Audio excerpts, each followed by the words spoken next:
Hello everybody! Paano ba gumawa ng engineer's report para sa ating air pollution source installation? At yung engineer's report, requirement ito sa pag-apply ng permit to operate ng ating mga air pollution source installation gaya ng generator set. At kapag ang capacity ay more than 300 kilowatts ng ating mga generator set, hahanapan po yan sa pag-apply ng permit to operate ng tinatawag na engineer's report. So this time, tuturuan ko po kayo paano gumawa ng engineer's report and based po sa mga submitted applications, hinahanap yung mga important information. So ano po ang content ng engineer's report na pwedeng maging guide nating lahat? Well, unang-una yung project. Nandyan kung sino po ang proponent at ano yung address nung proponent. Binibigay din natin yung project description like it is manufacturing. So depende kung ano yung type of project. For example, the ABC Plastic Manufacturing Inc. As our example. Yan, yung name ng company is represented by its general manager, a plastic recycling facility. It started its operation on year 2024 and currently with 10 employees or occupants. The operating hours of the project is 24 hours per day and 7 days a week. So pwede nyong ma-improve pa yan, yung mga project description ninyo. You can refer to your CNC or Environmental Compliance Certificate. Mas complete doon ang project description. How about the operation? So we can discuss activities or operations or process involved na dahilan bakit gumagamit tayo ng air pollution source installation. So for example, the process of the company is collecting plastics and turning them into eco-lumber. Example lang yan. The plastics are shredded, mixed, and extruded. The shredder, conveyors, and extruder are powered by a 350 kilowatts generator set, while the mixer is directly connected to the source of power supply. So dito, part ng the project, yung pong location of installation, very specific, yung address. At syempre, amplified siya kung saan sa mapa. Kung meron tayong vicinity map, as shown also in the coordinates, yung latitude and longitude, mahalaga yon. At ganun din yung site development plan or floor plan kung saan located yung equipment or yung ating air pollution source installation. Meron ka ding picture mismo at maganda kung geotag photo. Part 2 kung ano-ano yung mga air pollution source installations na i-apply mo ng permit to operate. Bakit? Kung multiple air pollution source installation, makaka-apekto syempre doon sa ano pang ibang requirements ang hihingin sa atin. Pero kung nag-iisa lang yan, hindi ka na hahanapan ng iba pang requirements. Example, kung meron kang multiple equipment, kailangan ng machinery layout. Pero kung nag-iisa lang yan, hindi ka na pwedeng hanapan or di ka na hahanapan ng machinery layout, kundi yung drawing lang ng equipment. That's example. So for example, sa part 2, the list of air pollution source installation, you can use this suggested statement, the quantity, the size, the brand, the name of equipment, whether fuel burning equipment or non-fuel burning equipment, at iba pang details. So halimbawa, 1 unit, 350 kilowatts, Cummins diesel generator model C1345, 3-phase, 1,800 RPM.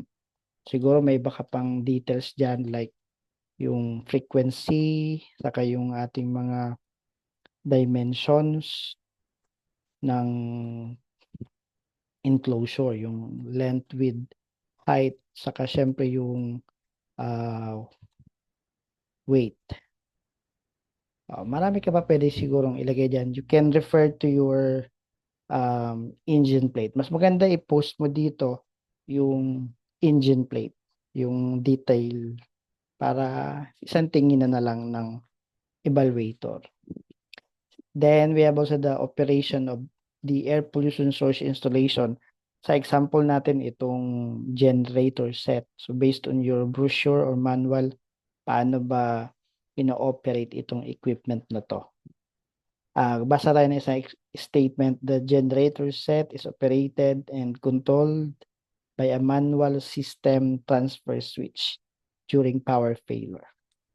Marami pa kayong pwedeng ilagay dito, okay? Ganun din yung construction details. We can provide statements, pero mas maganda kung ilagay mo yung um, paano siya na-construct, ano itsura nung equipment. Makikita mo yung elevation niya. Makikita mo kung mula ba sa floor, may gaano pa siya kataas bago yung mismong equipment like yung generator set. Kung may enclosure ba siya, kung meron ba siyang exhaust, at mailagay mo nasaan sa iyong site plan, nasaan sa inyong area located yung ating equipment. Okay? So, pwedeng ipakita mo dyan yung drawing mismo nung ating generator set. Makita kung gaano ka haba, gaano kataas, at may mga ano ka, specification. Okay? Ah, at kung saan siya located, nasaan siya.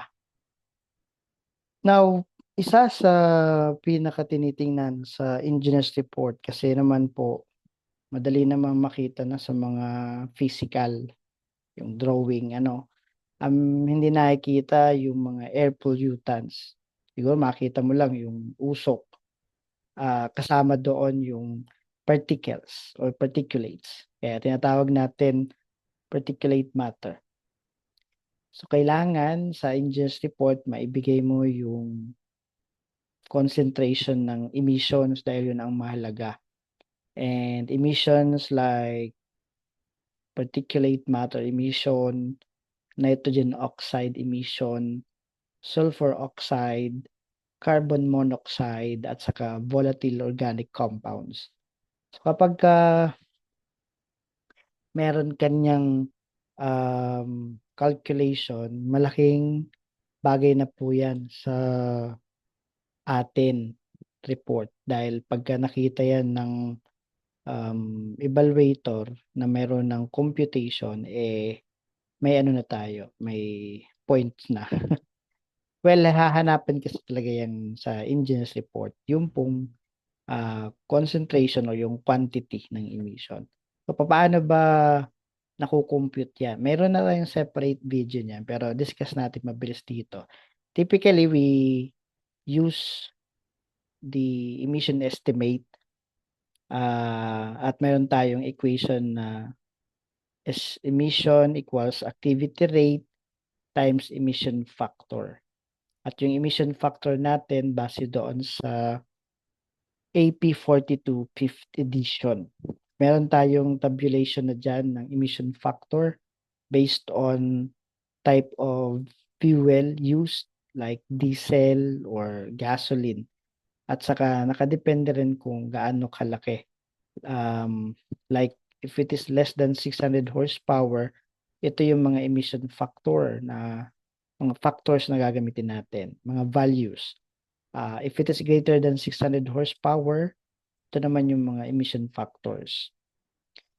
We are using conversion factors like 1 horsepower is 0.746 kilowatts, 1 ton is 2,205 pounds, 1 gallon is 3.785 liters. At sa pag-compute natin ng emissions, kailangan natin yung mga conversion factor. So, halimbawa, meron tayong 350 kilowatts na generator set, isang unit, at may consumption na 1,296 liters based on record or estimation. Ano ang emission nito based on sa type of pollutants? So, first is we determine based on our equation kasi yung activity rate. So, pag nakuha mo na yung activity rate at meron ka namang given na emission factor, we can compute now for emission. So, what is the activity rate? And that is the fuel consumption. Kung meron tayong based on our record, 1,296 liters, convert lang natin yan into gallons. So, meron tayong 342.4 gallons per year. And then, we determine the required emission factor kasi naalala nyo, meron tayong basis like kung anong fuel used. So, gaya nito, diesel ang gamit natin. At kung ilang horsepower. So, we determine the emission factor based on horsepower. Kung meron tayong 350 kilowatts, convert lang natin yan sa horsepower. So 350 divided by 0.746 kilowatts and we have 469.17 horsepower or which is less than 600 horsepower. So ibig sabihin doon sa 600 horsepower na mga emission factors ang gagamitin for PM, NOx, CO, SOx at VOC.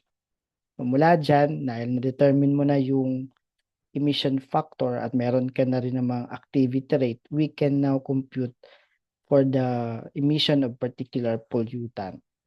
Ano nga yung ating equation? We have the emission is equivalent to activity rate and then yung ating emission factor base doon sa binigay na AP42. So meron tayong emission factor and then the conversion factor. So follow mo lang naman yan, pwede nang makompute yung emission per pollutant. And the unit of expression is tons per year. So for example, for particulate matter, meron tayong 342.4 gallons per year. Ano po ito? Yun yung ating activity rate. And then we have 43.06 pounds per 1,000 gallons of fuel. Ito naman yung ating emission factor. And then yung 1 ton per 2,205 pounds, ito naman yung ating conversion factors or factor. And therefore, we have 342.4 times 43.06 all over 1,000 times 2,205. Then we have 14,743.744 divide 2,205,000 and we get 0.067 ton per year. So ito na yung ating emission for particulate matter. Madali natin tandaan how to compute for emission per type of pollutant. You use the activity rate at saka yung prescribed emission factor AP42 at gagamit ka ng conversion factor para maging ton per year. So, ganun din ang gagawin mo for NOx, for carbon monoxide, for SOx, for VOC. And then you provide some tabulation or summary of your calculated emission. And after na ma-present mo yung calculation, dito ka na ngayon sa contingency and emergency plan or our mitigating measure. Like, meron naman tayong mga posibleng incident dyan. In case of accidental spillage of diesel oil, ano ang gagawin natin? Like, shut off the main valve, place sandbag around the affected area. At lahat pang pwedeng gawin. Prepared lang ito ng PCO. Lagay mo na lang yung pangalan dyan. So, halimbawa, Jeric Picasso. And then, pirmahan. Then, approved by, halimbawa, Peter Pan. So, after nyan, na ma-print, mapirmahan, scan mo na lang tong report na to, and then i-upload sa ating online permitting and monitoring system for the application of permit to operate. Maraming salamat. I hope may natutunan kayo dyan. Kung may tanong kayo, pwede nyo i-type yan dyan sa ating section. So I hope you have learned something, at kung may gusto pa kayo malaman on how to prepare other reports, ingest report for discharge permit, self-monitoring report, compliance monitoring report, at iba pang mga DNR prescribed reports sa ating mga permit applications, registrations. So please subscribe to this channel, please follow, please like and share this video. Maraming salamat, at tayo po ay isang mabuting katiwala ng kapaligiran. Thank you po.